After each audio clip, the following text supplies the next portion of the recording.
The broadcast is now starting. All attendees are in listen-only mode. Good morning, everyone. This is Deanna Mitchell with LeadingAge Michigan, and we want to welcome you to our Friday Safe and Calm webinar for July 31st. It's amazing that we're on the verge of August already. And as we look at the last week, there's been some thought that the increase in cases may be plateauing in Michigan, but our caseload on a daily basis is still pretty high. Even though things are a little calmer than they were a few months ago, we still have quite a few updates, and we have a few just since our Wednesday webinar, so we're going to focus on those today. Today's agenda follows our standard format.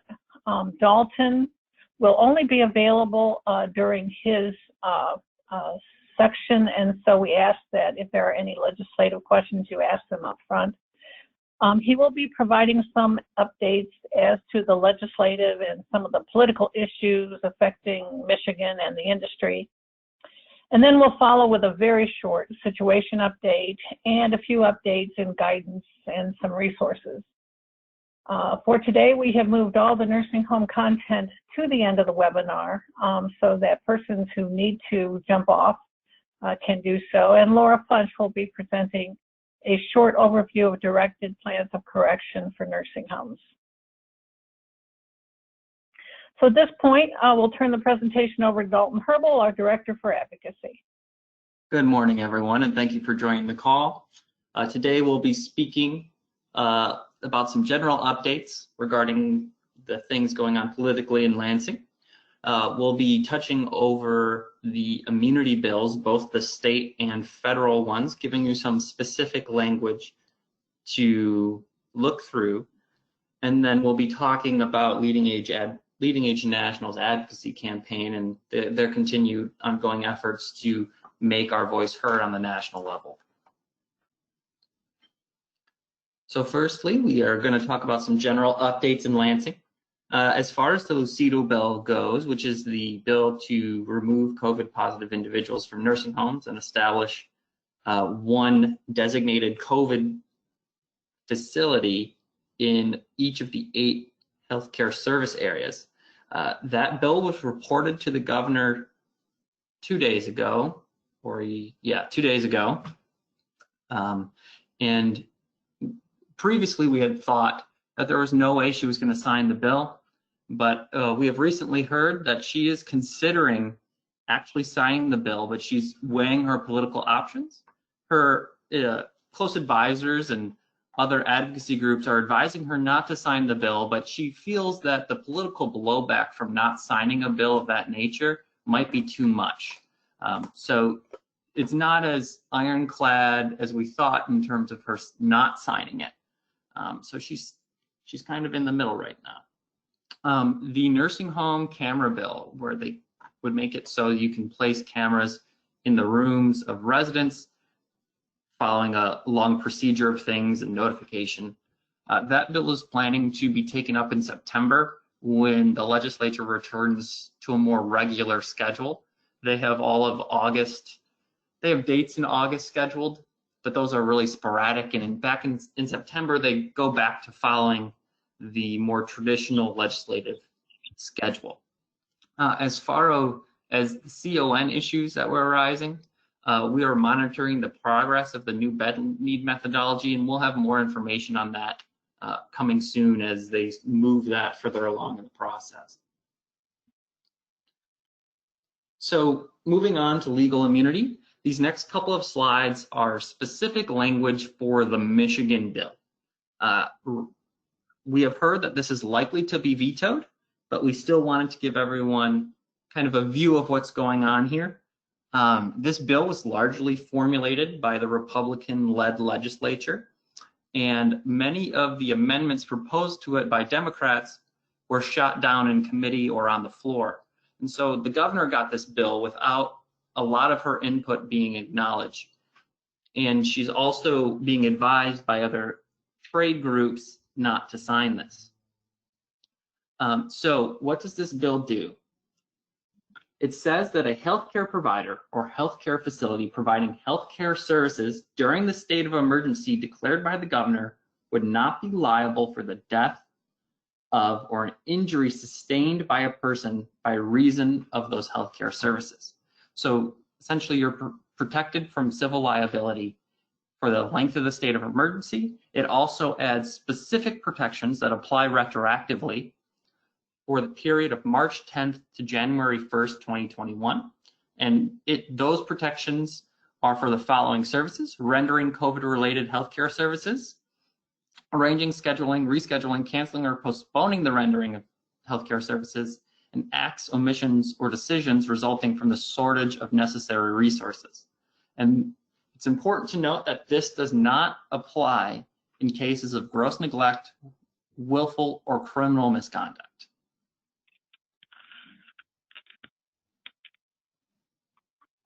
So the debate around these bills largely comes around how they define what a healthcare provider is and what a healthcare facility is. And for the Michigan bill, a healthcare provider is an individual licensed or registered or authorized to engage in a healthcare profession under Article 15 of the Public Health Code, a paramedic or students, trainees, volunteers, competency evaluated nursing assistants, and temporary nurse aides. And on the next slide, they designate a healthcare facility as all of these things here, plus a veterans home or a state-owned nursing home. I highlighted here a couple of the more commonplace healthcare facilities in Michigan in long-term care, but you can see it applies to a lot of people, but it doesn't necessarily call out everyone specifically. So there's kind of this ambiguity in this bill around who is covered by the bill. Moving on, the federal legislation, if you remember last week, they love their acronyms federally for their bill names. And so this legal immunity that's being provided on the federal level is in Senate Bill 4371, and it's called the Safeguarding America's Frontline Employees to Offer Work Opportunities Required to Kickstart the Economy Act. They just wanted to spell safe to work, I swear. So that's what it is there. What does this bill do? It does not prevent litigation, but it does change various elements of bringing a coronavirus-specific claim to court. It changes what is the standard of proof. It caps damages. It proportionates liability and gives different methods of causation that you can sue for. It would also make lawsuits be limited to allegations of gross negligence or willful neglect. And those allegations must have an injury attached to them in order to go through. It also has the same language regarding a lack of resources and being covered there. And in the federal bill, the definition of a healthcare provider is much more broad and includes both practitioners and providers. It specifically covers nursing homes, assisted livings, and other providers authorized to provide services and supports furnished in a home or community-based residential setting under the state Medicaid program or waiver of that program. And it also covers federal housing underneath the general business liability protections that we discussed on Wednesday.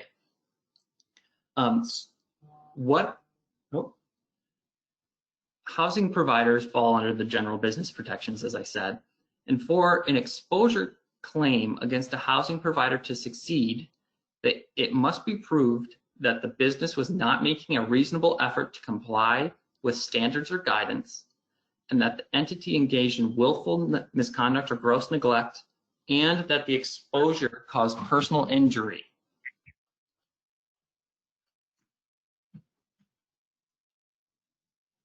And lastly, today, I wanted to touch on the LeadingAge Act campaign. It's still going strong. I know I've mentioned it a number of times now.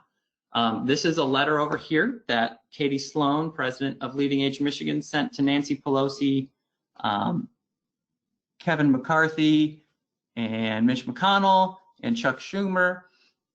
So essentially all the big hitters in Congress, urging them to look at their 5 main advocacy points for upcoming COVID relief packages.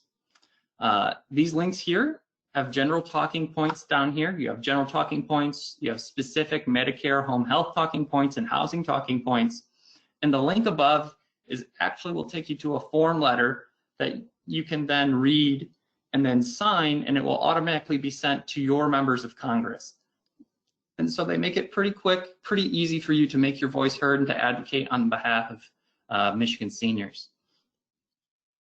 We'll cover on the next slide what the 5 essential actions are in case you are interested. LeadingAge is pushing for immediate access to ample and appropriate PPE, on-demand and fully funded access to testing, assurances that states will consider health and safety of older Americans as they reopen, funding and support for aging services providers across the continuum, and recognition for heroic frontline workers.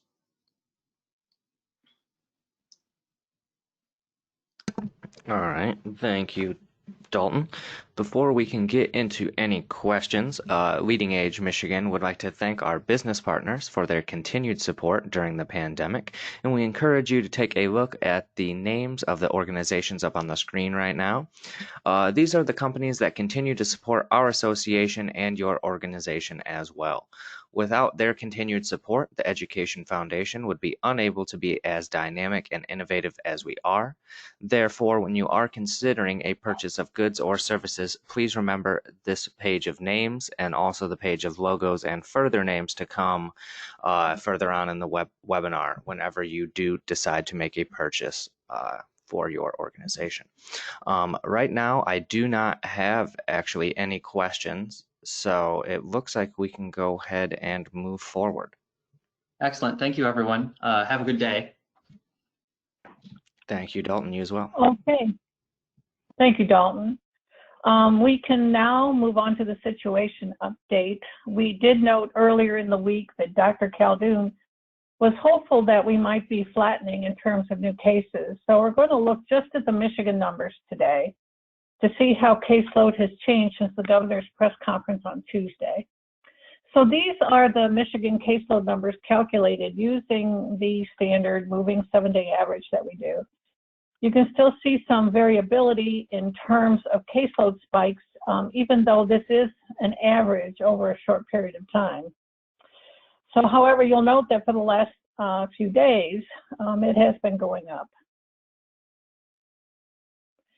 So in this next slide, you can still see these are not averages. These are the actual increases, the number of new cases every day.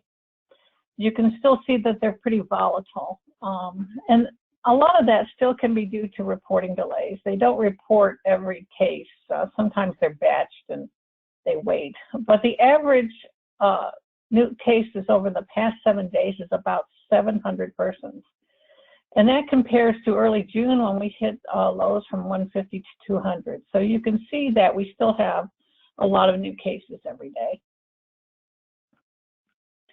It is good, however, that our death rates are still pretty low, and that's our standard slide for that, and hopefully that will continue.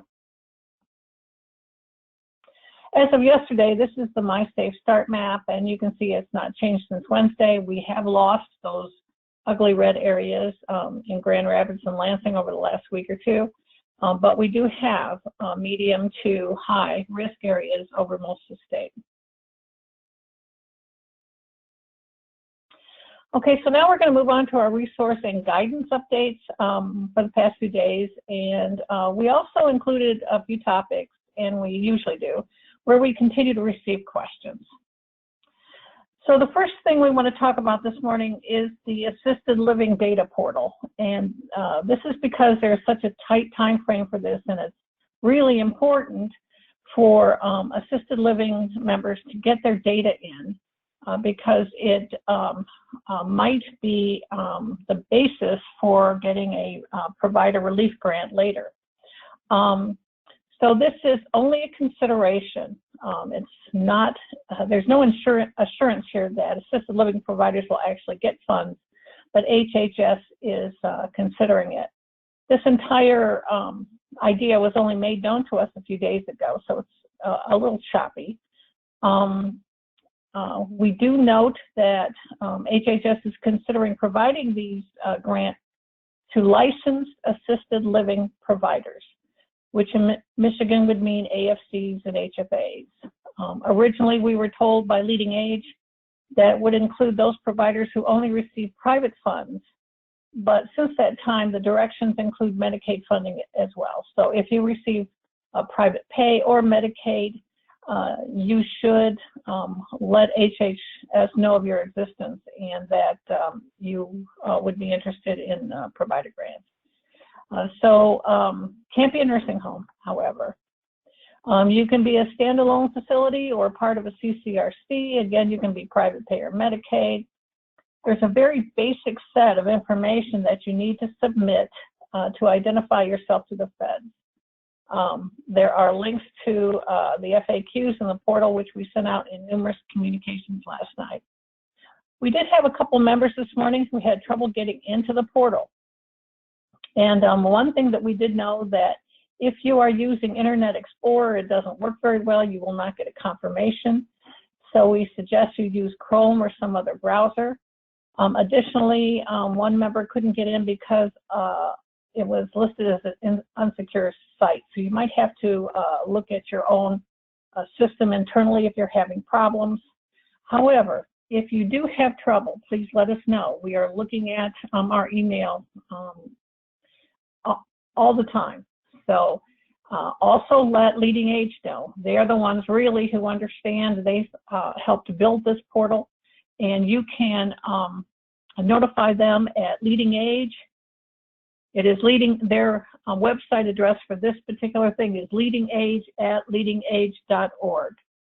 And note that the information must be submitted by 5 o'clock on Monday, so it's really important to do that. Originally, the date was today, so they moved it to Monday. I'm sorry, I think I said Friday. It's Monday, 5 o'clock, last date that is due.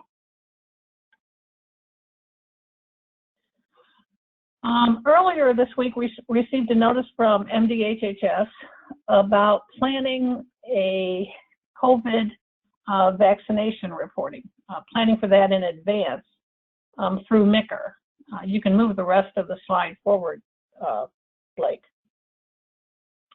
And MICR is a state database that tracks many issues, including vaccinations across the state. So for looking forward to COVID vaccinations, long-term care facilities must input any COVID vaccination information into the database on an ongoing basis.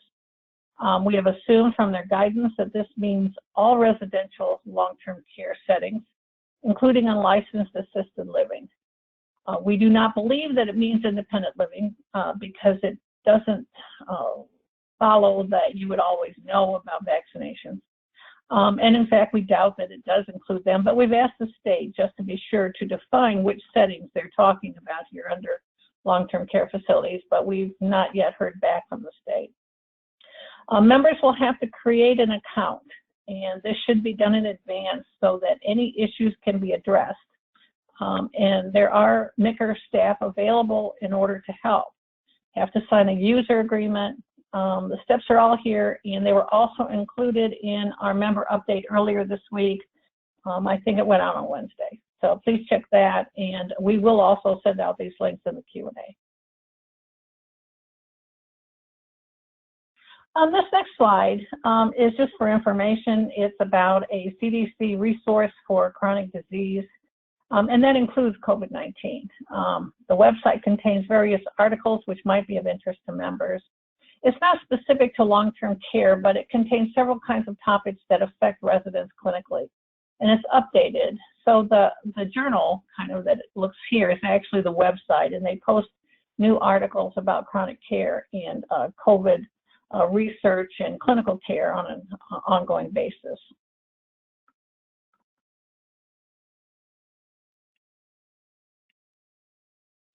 So one of the topics that we thought we might review today is the guidance for potential exposures for staff. And the reason why is we continue to get a lot of questions about this, and there's no easy short answer to it. In general, we usually say that staff potential exposures need to be considered on a case-by-case basis in terms of whether or not you need to isolate. So we thought we'd go through that guidance to make it a little bit more clear. The CDC guidance link is listed here at the bottom of the slide. And part of the decision should be based on the length of exposure and the closeness of contact. The CDC states that any exposure of 15 minutes or more would be considered prolonged. They would call that prolonged exposure. Or if during resident care there was exposure to aerosol generating procedures, that would also be considered a prolonged exposure. The other issue is close contact. And for the CDC, close contact means being within 6 feet of a person with confirmed COVID or having unprotected direct contact with any secretions or excretions. So the CDC notes that the infectious period starts 2 days prior to symptoms and extends through the period until the person fully meets the criteria to discontinue transmission-based precautions. However, that's the same definition for persons who are asymptomatic and test positive. So that 2-day period in advance of the test is a little iffy because, you know, we all know that someone could test positive long after they were became ill. But that's what the CDC is reporting to consider as the period of infectiousness.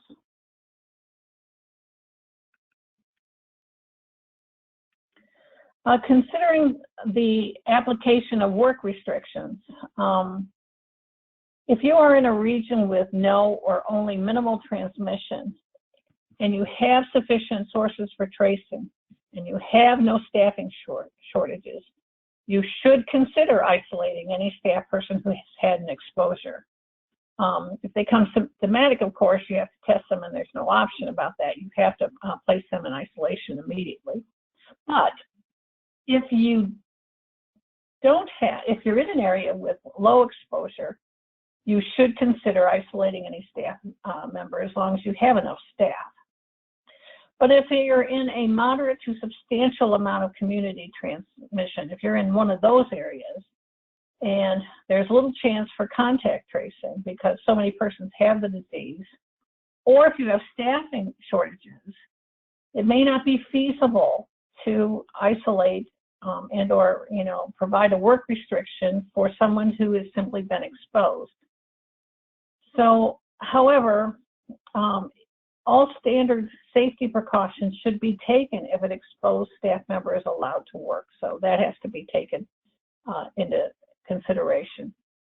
So the CDC directly states that any recommendations regarding which staff should be restricted might not include every scenario, and that facilities should use their clinical team for judgment after conferring with local health departments.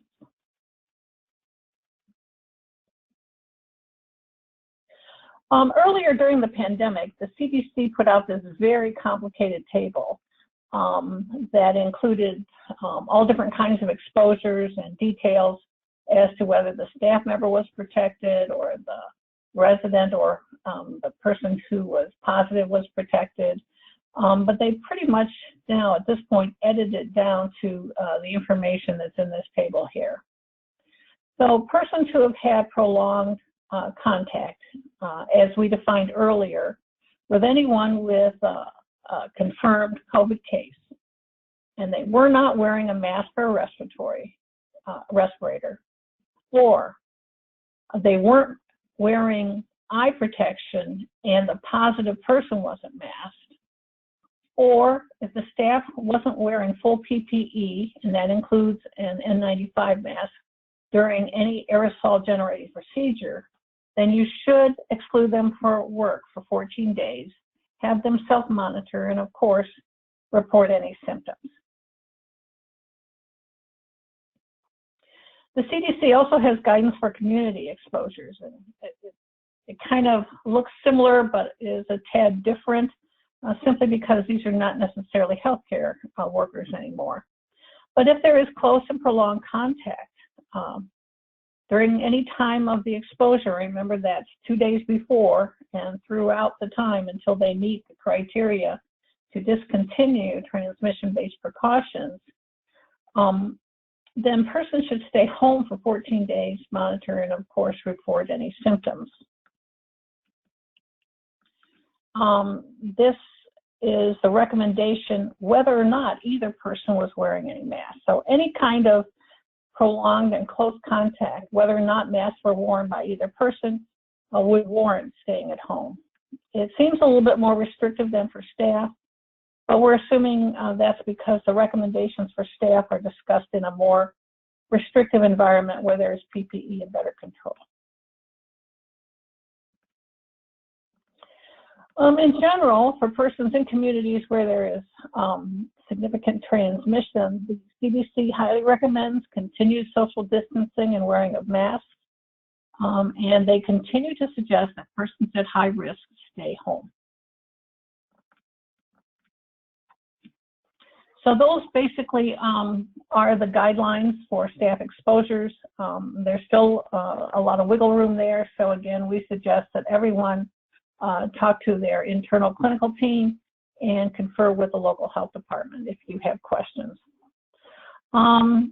This is something that we've talked about quite a bit, the HUD Supplemental Payments, but we're including it this morning because there's a due date of August 5th, and we just want to remind everyone that these supplemental provider relief payments are for Section 8, Section 202, and Section 811 properties. The links for the application and other information are included here. So at this point, let's take a moment and pause for a few questions before we move on to executive orders. All right. Again, before we get to the questions, LeadingAge Michigan would just like to thank our sponsors. These are the sponsors for our postponed annual conference at the moment. We would just like to thank them, like I said, and if you are considering a purchase of goods or services, please remember this page of logos and consider making a purchase from one of these fine organizations. Before we get to the questions, I do have Dalton Herbal back, who has an announcement. So I will let you do that now.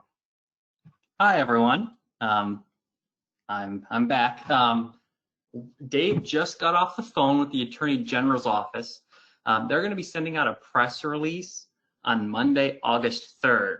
And before they do that, they wanted to privately mention to us that the Attorney General's office, in conjunction with MDHHS and LARA, will actually be out enforcing the compliance of the executive orders in long-term care facilities.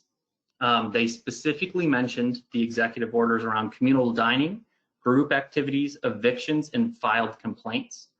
As you know, anytime a state agency solicits complaints from the general public tend to respond in large numbers.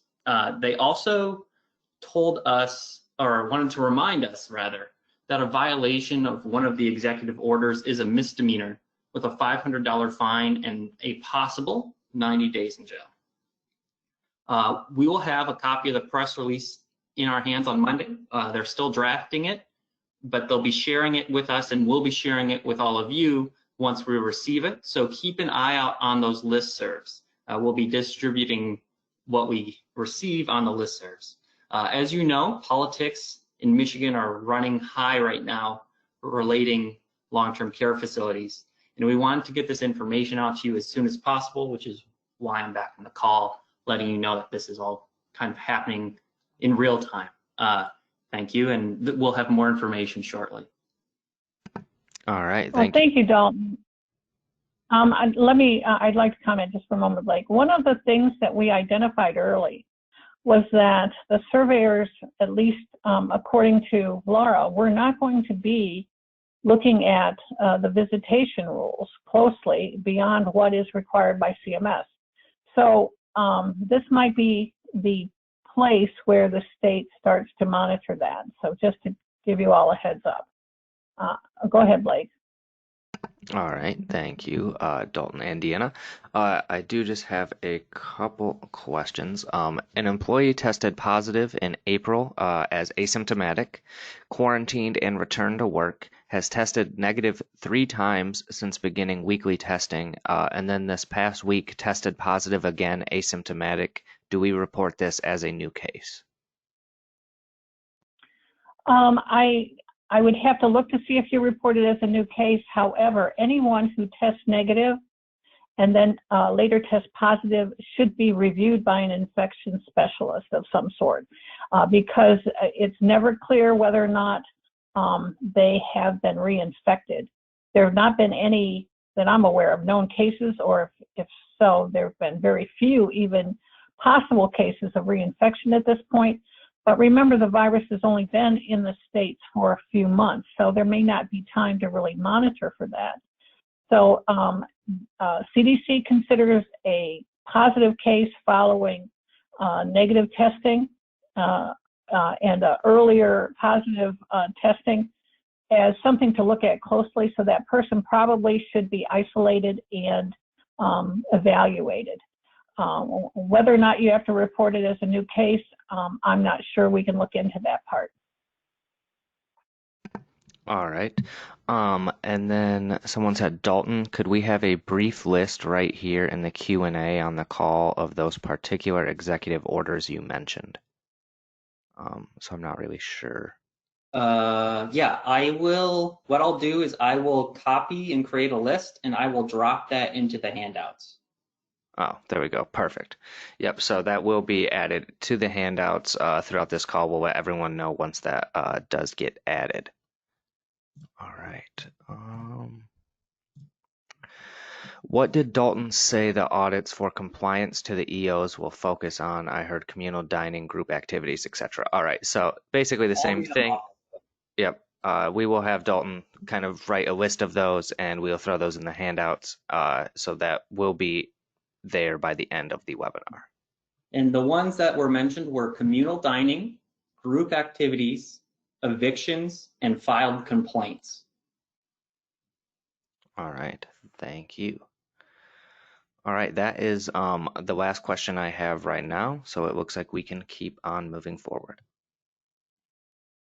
Okay, thank you, everyone. Thank you, Dalton. We're going to move on to executive orders. How timely and not even intentional. Since we last reviewed these, there were 2 that stood out. However, they don't really affect long-term care directly. They were both issued late Wednesday. So that's 160 and 161.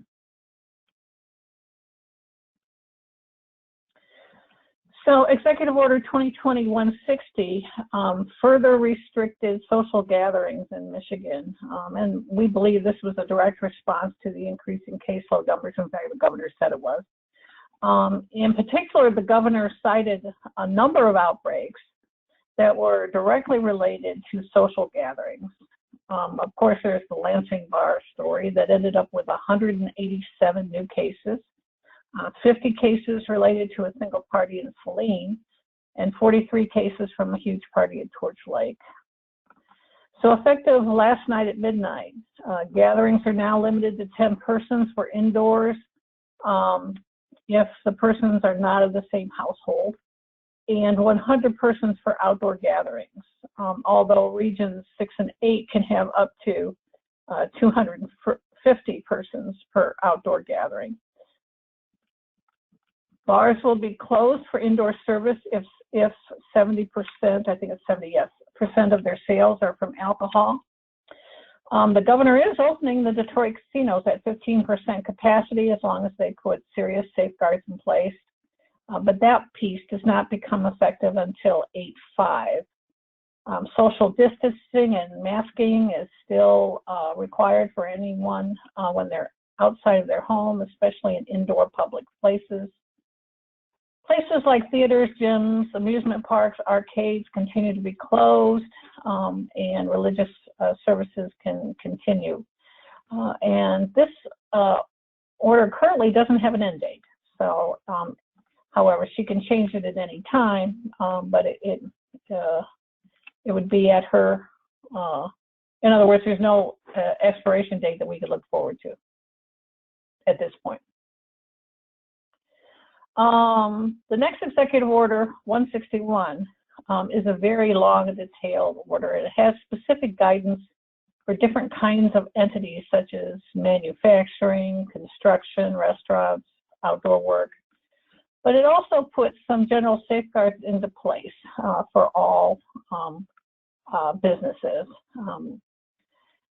Considering that our members have been applying these safeguards for quite a while, there's really little new. All entities must have a COVID response plan consistent with OSHA, and there has to be someone designated to implement and monitor the program, along with education, screening, cleaning, social distancing, and all entities must use the CDC return to work criteria for any positive cases.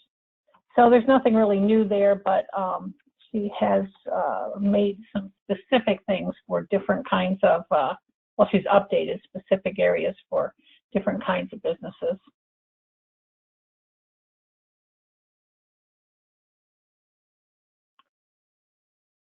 Several weeks ago, the department issued a notice recommending the use of a website called Connect to Care. It's a place where employees willing to pick up additional shifts in long-term care places, long-term care residential facilities, they can identify on the short term their availability to pick up some shifts. And apparently there are some long-term job opportunities as well through this website. The department continues to publicize a recommendation to use this site.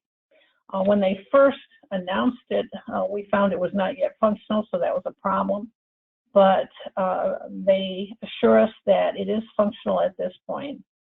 If anyone's using this website, and the site, the actual web address is right there. If anyone's using it, we'd like to hear how it's working and if you find it useful at all.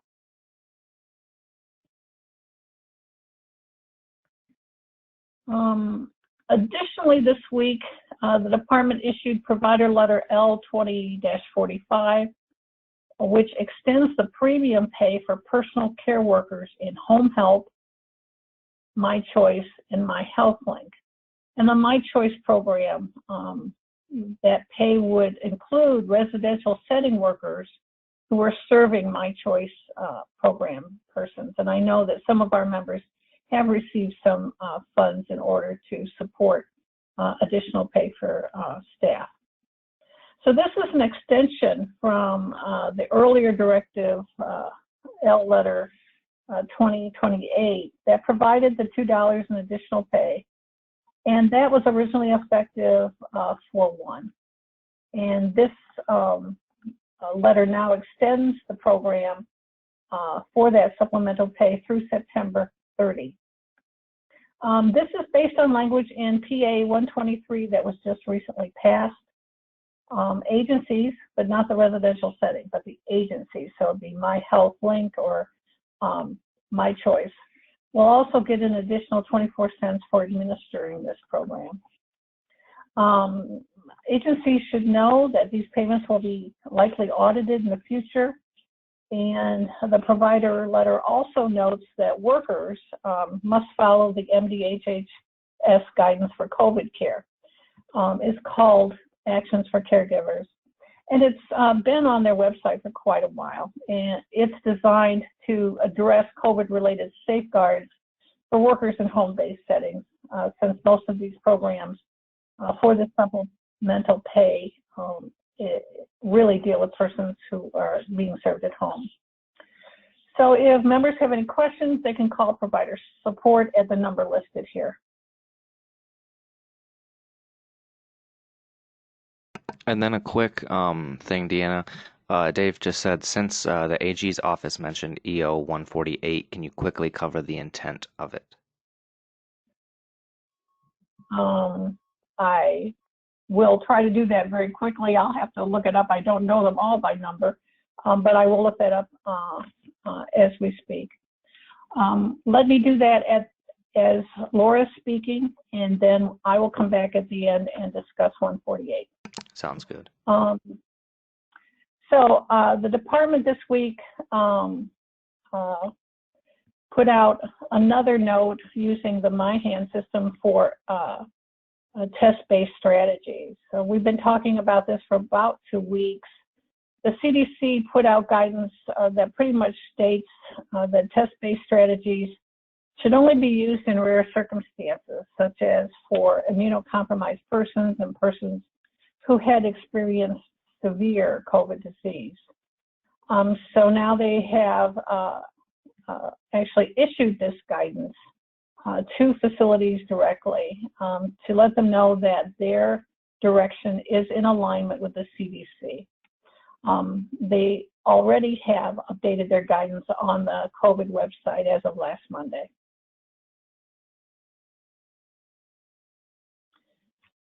So we're going to move on to the nursing home portion, but I will be talking about EO 148 in a few minutes. So if people are interested, they might want to continue to stay on. There is a CDC data quality webinar that addresses issues with nursing home data reporting through NHSN on August 12th. The link to register in here is right here, and we will be including this in the QA. And lastly, before we get to Laura, there's a few other brief updates. CMS did discuss the nursing home relief package that HHS reported about a week ago, maybe 2, but I think it's closer to a week. It contains about $5 billion in funding, but requires recipients to undergo a 23-module training on COVID infection control. We're still not sure who within the nursing facility this training is meant for. The process and the requirements for that training are still under development. And in terms of the point of care tests, we do know that LeadingAge has submitted a list of concerns to HHS about the test itself, considering among other things the high number of false negatives, but also how reporting would work, and we would also be interested in how these tests might be reimbursed here in Michigan. But at this point, there's no guidance on either of these things. And lastly, CMS has stated that there have been concerns that some dialysis centers are not communicating with nursing facilities about the presence of COVID-positive persons in their program.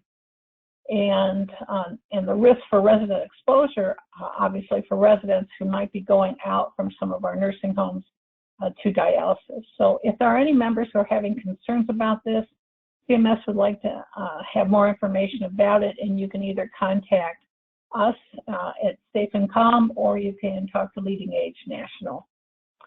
Okay, so we're going to move on to directed plans of correction with Laura Funch, and then we will return and I'll talk a little bit about 148. All right, thank you, Deanna. And then just wanted to mention to everybody, if you go ahead and you click on that Handouts tab, we have a PowerPoint and a PDF version of this whole slideshow. And then it looks like we have also added the Attorney General call information, so you can go ahead and grab that off of the handouts as well. All right, now we can move on to Laura Funch. Thank you. Thank you, Blake. Thank you, Deanna, and good morning, everyone. So I've been asked to describe the current process for directed plans of corrections when a citation for an infection control has been written. We have sought clarity around the elements in the enforcement notices as well as the other issues which we continue to pursue. So what I will present today is what the information I have to be true at this point in time. There's a lot of information here. I welcome you to connect with me later if if I can help in any assistance going forward. Next slide, please, Dalton. So a directed plan of correction is a plan that the state or CMS develops to require facilities to take action within a specified timeframes. So even though that they're telling us what needs to be done, the achieving the compliance is ultimately, of course, the facility's responsibility, whether or not the directed plan of correction is followed. So if you receive a statement of deficiency with F880 identified, I urge you to please read the enforcement letter very carefully. It is very detailed and a bit confusing. So for any 880 citation, the POC should reflect that the facility is following the DPOC requirements that are listed in the enforcement letter. So what does that mean? It means that you need to include the very identified lists or steps requirements which you're going to follow. You can't just simply put in your POC that we will follow the DPOC. You basically got to copy and paste it into your POC. So the enforcement letter indicates that the DPOC for F880 should be submitted within 15 days, which is a bit confusing since we all know that the POCs are due within 10 days. Explanation from CMS regarding this is that they are required to give notice of the imposition of the DPOC remedy 15 days before it becomes effective, and that's per the Code of Federal Regulations. So they are meeting their requirements by saying within the 15 days. All in all, you've got 10 days to get your POC back. BCHS has stated that the effective date is not the deadline for the completion of the DPOC. However, they will not come out and do a revisit without receipt of the documentation confirming that the DPOC was completed in accordance with the specifications notified in the notice. So you want to complete these things, these items, within those 15 days to minimize your risk of going into a denial payment scenario. Once you submit your POC/DPOC, it will be reviewed and approved by this SM, just like the current process is. Laura, this is Deanna. So as I'm going to previously interrupt communicated, Laura, I want to interrupt just for a minute because I don't think Yes, that the slides are not moving, I think, with your conversation. I just want to make sure that you're aware of that. So I'm not sure where you are compared to your slides, but I think that, I could be wrong, but I think you might have moved on. No, I haven't. I will let Blake know when I want to move on to the next slide. Thank Okay, you, I'm sorry Deanna. then. Let's go back.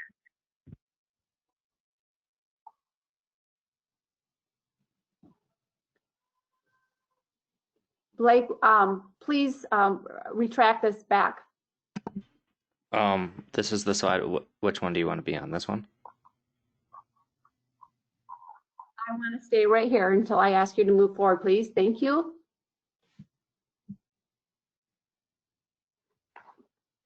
So you're required to contract with an infection control consultant. And of course, their responsibility is to provide oversight. The responsibilities are listed here. Just a couple of high points I feel it needs mentioning regarding the consultant. They need to meet the independent judgment requirement. So this would be met if the consultant is not presently affiliated with the facility, the owners, agents, or employees, and has not been within the last 5 years period immediately preceding June 1st, either directly or indirectly. So you may want to consult with legal counsel to ensure that you meet that requirement for the independent judgment requirement. BCHS has stated that the team managers will be reviewing and approving the qualifications of the consultants once the DPOC documents are received and evaluated. Next slide, please. Here we will talk about the consultant responsibilities. These are listed here, but the high points that I want to mention is, again, they will conduct a root cause analysis to identify and address the reasons for noncompliance. They will take action, immediate action to implement an infection prevention plan and make recommendations for revisions to the infection control P&Ps based upon the root cause analysis if need be. And they will ensure that all staff are fully trained on infection prevention and control that will include these listed topics. Next slide, please. Talking about staff education and competency evaluation. So a few high points regarding this. After completion of the training that was just mentioned above, staff competency must be validated by a post-test. If the facility employs staff or contract staff with folks who have limited English proficiency, you have to ensure that education is provided in a language that's understandable to these staff members. And then based upon the training provided, the infection control consultant will assist with designing a format for follow-up, one that is scheduled and objective for the facility to implement for follow-up employee supervision and work performance appraisals. Next slide, please. I will talk more about the DPOC elements. So the DPOC must also include, but this is not limited to, implementation of procedures that ensures, now this is important, that staff have the tools and abilities to ensure residents are practicing appropriate social distancing, that staff are provided with and use PPE in accordance with CDC guidance, that shared medical equipment is properly disinfected after each use, and this one, that residents that are impacted by the failure to maintain social distancing, use PPE appropriately, and clean shared medical equipment are identified for the enhanced monitoring and precautions to minimize further spread infection. So what does that mean? That means that you identify these residents that could possibly be affected by failures in maintaining social distancing, PPE, and sharing and adequately cleaning and disinfecting. Next slide, Blake, please. To successfully complete the DPOC, a facility will have to provide VCHS with all the listed information you can see here. These documents are to be submitted when you've completed all of them as a packet. So not upon when you send your DPOC back in, but when you've completed all the elements. So what's listed here, I want to just highlight regarding the infection control assessment. I just wanted to bring to your attention that this is the revised infection control assessment, not the one that first came out when all this stuff started. It's the one that was revised, that came out with QSO 2029 when CMS announced that the new F884 and F885 tags were going to be usable, and that had to do reporting of the COVID data. So please note that that's the assessment that you have to complete and submit with your completed DPOC documents. In addition, I want to bring to your attention that the summary of the changes that you have to submit, it has to include a result of the RCA, your root cause analysis, and the consultant review needs to reflect how the staff were notified and trained of the changes. So they're being extremely explicit, very detailed, down to the minute thing on what you need to demonstrate you're doing. Next slide, please, Dalton. And finally, all this information needs to be provided as well. Regarding the content of the trainings, it needs to include a syllabus, an outline, or agenda, as well as any training materials that you used and provided to staff during the training. Your summary of the staff training post-test results needs to include the actions taken in response to any failed post-tests. And finally, the follow-up / work performance appraisal needs to include when employees were observed, what actions were observed, and the evaluation of the effectiveness of any new policies and procedures. That's a lot. Again, your enforcement letters, it will provide directions as to how to upload all these required documents. So I urge you to carefully read those enforcement letters. So this is a lot, and the process has changed since this remedy was initiated in June. And quite frankly, I would not be surprised if it changes again. I know in practice, operationally, a lot of facilities organize a survey-ready binder. I would think you might want to consider starting one of these as well, at least a book that has tabs for all these required documents if unfortunately you get cited for an F880. Again, please, if you've had questions or you're dealing with one of these now, please don't hesitate to reach out to me or any one of our association staff. We'll do our best to help you and help you get through this. And that's, any questions? Let me pull it up. Right now, I am not seeing any questions. So maybe while, if anybody's thinking of any questions, Deanna, if you wanted to talk about EO 148, if you had follow up on that. Sure, yes. EO 148 is the extension of the original EO 50, which was, as we've termed it in the office, the regional hub memo. It has 3 sections. The first section is for protections for residents of long-term care facilities. And some of these provisions are a little challenging, at least to us, because some of them are not very clear, even though we've asked for some clarification. But the first provision is that you can't evict or involuntary discharge any resident for non-payment, nor deny a resident access to the facility. And I'm not sure what that has ever meant in terms of denying a resident access, but except as provided otherwise.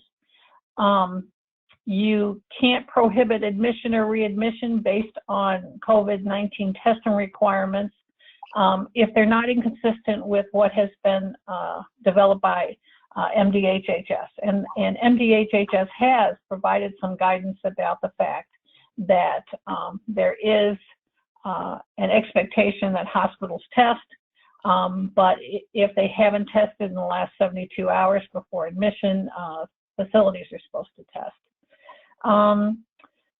There is a section in here about making sure that someone has the right to return to your facility if they move outside of your facility, such as moving in with a family member during the state of emergency. So if someone left your facility, went to live with family for a while because of COVID or whatever, and wants to come back, they have to be able to do so.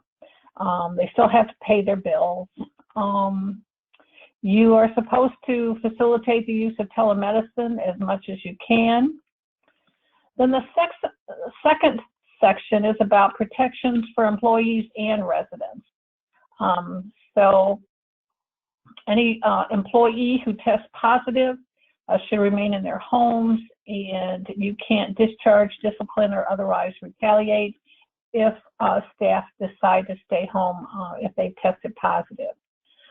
In addition, long-term care facilities must cancel all communal dining and all internal and external group activities, although I do believe that the department put out some qualifications about some of these pieces. Take necessary precautions for disinfection, use best efforts to provide PPE, ensure that you notify employees of the presence of a COVID-affected resident within 12 hours of identification. You must notify employees of any changes in CDC recommendations. Keep accurate and current data regarding the quantity of PPE and report to EM Resource or however DHHS decides. So that's that reporting mechanism that everyone has to do. Report to DHHS all presumed positive cases, same thing. And then the last section is really about the hubs. It's called Procedures Related to Transfers and Discharges. A long-term care facility must report the presence of a COVID-affected resident to the local health department within 24 hours. That's certainly not new. Except as otherwise provided by advance directive, a long-term care facility must transfer persons who are medically unstable with COVID to the hospital. Number 3, a nursing home must make all reasonable efforts to create a unit dedicated to the care and isolation of COVID-affected residents. If they have a COVID dedicated unit, they have to provide appropriate PPE. You can create a whole dedicated unit if you have more than one facility. I don't know anyone who's done that. You cannot create or maintain a dedicated unit unless you can implement effective and reliable infection control procedures. The following protocol has to be maintained for residents who are medically stable. If a long-term care facility has a unit, a dedicated unit, the facility must transfer the person there. If they don't have a dedicated unit, it must attempt, a note it says attempt, to transfer the COVID resident to a regional hub or an alternate care facility or an available swing bed. If such a transfer isn't available, the long-term care facility must attempt to send the resident to the hospital. Once they've been hospitalized, the hospital must conduct testing consistent with best practices prior to discharge. And those discharges of a COVID positive person would go to a regional hub, or the facility where they resided before, or an alternate care facility, or an available hospital swing bed.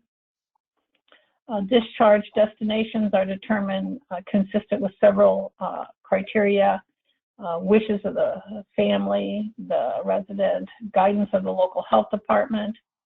One of the big things is that a resident may only be discharged to a facility capable of safely isolating the resident consistent with current guidelines. If they can't find a good discharge destination, the hospital must keep the patient. So advanced directives have to follow them, have to notify of transfers. That's really the essence of the entire guidance. So it is pretty much all of the requirements for regional hubs, discharges, and rights of the residents. All right. Thank you for that, Deanna. I do have one question. I have heard from other providers that survey managers are disregarding information from MDHHS and only following CDC federal guidance. Could this be looked into? I'm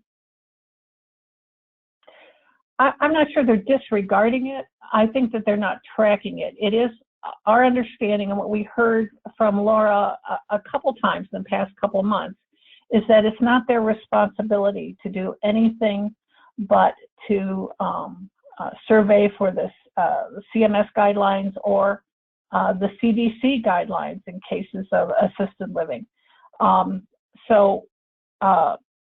It's not that they're ignoring them and that they don't expect you to comply with them. It is that it's not their responsibility to review for them. So what I would anticipate is that this is the state's reaction to that, and apparently the Attorney General's office is going to be out looking for these things that nobody else is really monitoring for on a site-by-site basis. All right. It looks like that was the only question. So before we close everything up today, if you do have any questions, we do have the Safe and Calm email here. And if you have any direct questions, we have Deanna, Dalton, and Laura Funch's email there. So you can shoot your question right off to them directly. We would like to say thank you to Dalton, Deanna, and Laura for all the information today. We would also like to thank our members, and I believe we had around 60 participants that took time out of their busy schedules to join us for today's webinar. We appreciate everything you guys do each and every day to support your staff and provide quality care to your residents. We are grateful for your continued support, and we are here for you when you need our assistance and resources. Just a reminder, we will have another Safe and Calm webinar next Wednesday at 10 a.m. Eastern Standard Time. Other than that, I hope everyone has a great remainder of their Friday and has an amazing weekend. Deanna, Dalton, or Laura, do you have anything else you'd like to add? Yeah, this is Deanna. If anyone gets a visit from the Attorney General's group, we would love to know about it. All right. Thank you, and everyone have a great weekend.